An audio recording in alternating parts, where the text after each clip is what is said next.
ইসরায়েলের প্রধানমন্ত্রী Benjamin Netanyahu ও তার সরকারের জ্যেষ্ঠ কর্মকর্তাদের বিরুদ্ধে নিউ ইয়র্ক সিটির মেয়র জোরান মামদানির গ্রেফতারি পরোয়ানার পর এবার গ্রেফতারি পরোয়ানা জারি করল তুরস্ক।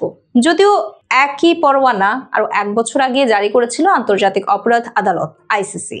তবে তারপরেও আদালতে কাঠগড়া পর্যন্ত পৌঁছায়নি এই ইসরায়েল প্রধানকে। এদিকে ফিলিস্তিনিদের ন্যায্য অধিকারের পক্ষে থাকা জোরান মামদানি নিউ ইয়র্কের মেয়র নির্বাচনে বিজয়ী হওয়ার পর আবারও উঠে এসেছে প্রসঙ্গ। মামদানি কি আদৌ নেতানিয়াহুকে গ্রেফতার করতে পারবেন? নিউ ইয়র্ক সিটির মেয়র নির্বাচনের প্রচারকালে জোরান মামদানি বলেছিলেন, যদি নেতানিয়াহু নিউ ইয়র্কে আসেন তখন তিনি নিউ ইয়র্ক পুলিশকে নেতানিয়াহুকে গ্রেফতার করতে বলবেন। পরবর্তী সময়ে এক টেলিভিশন অনুষ্ঠানেও তিনি এ নিয়ে কথা বলেছিলেন। সাংবাদিকদের প্রশ্নের উত্তরে মামদানি বলেছিলেন, নেতানিয়াহু নিউ ইয়র্কে এলে আইনের ভেতর থেকে তাকে গ্রেফতারের সর্বোচ্চ চেষ্টা করবেন। ফক্স নিউজের এক অনুষ্ঠানে শনিবার উপস্থিত হয়েছিলেন জাতিসংঘে নিযুক্ত ইসরায়েলের রাষ্ট্রদূত ড্যানি ড্যানন। তার কাছে জানতে চাওয়া হয়েছিল মামদানির এই বক্তব্যের প্রতিক্রিয়া। জবাবে ড্যানন জানান, এটি একটি হাস্যকর বক্তব্য। তার ভাষ্য, আমেরিকা আন্তর্জাতিক অপরাধ আদালত আইসিসির সদস্য নয় এবং কোনো মেয়র আন্তর্জাতিক নেতাকে গ্রেফতারের ক্ষমতা রাখে না। মামদানির জয়ে নিউ ইয়র্ক সিটিতে বসবাসরত ইহুদিদের ভবিষ্যৎ নিয়ে শঙ্কা প্রকাশ করেন জাতিসংঘে নিযুক্ত ইসরায়েলের রাষ্ট্রদূত ড্যানি ড্যানন। তিনি বলেন, নিউ ইয়র্কের মেয়র পদে জয়ী মামদানি একসময় ইসরায়েল বিরোধী ছিলেন বলে সিটির ইহুদিরা উদ্বিগ্ন।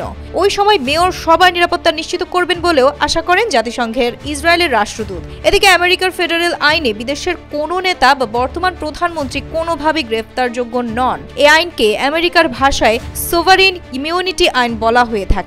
এর অধীনে সাংবিধানিক এবং আন্তর্জাতিক নীতির কারণে ইসরায়েলের প্রধানমন্ত্রী যদি রাষ্ট্রীয় কিংবা সরকারি সফরে আমেরিকায় থাকেন, তাকে সাধারণ আদালত বা পুলিশ গ্রেফতার করতে পারবে না। এছাড়াও আন্তর্জাতিক আইন অনুযায়ী জাতিসংঘ বা আন্তর্জাতিক অপরাধ আদালতে কোনো রাষ্ট্রনায়কের বিরুদ্ধে যুদ্ধ অপরাধ, মানবতা বিরোধী অপরাধ, গণহত্যা প্রমাণ হলে এই আদালতগুলো যে কোনো রাষ্ট্রনায়কের বিরুদ্ধে গ্রেফতারির সমন জারি করতে পারে।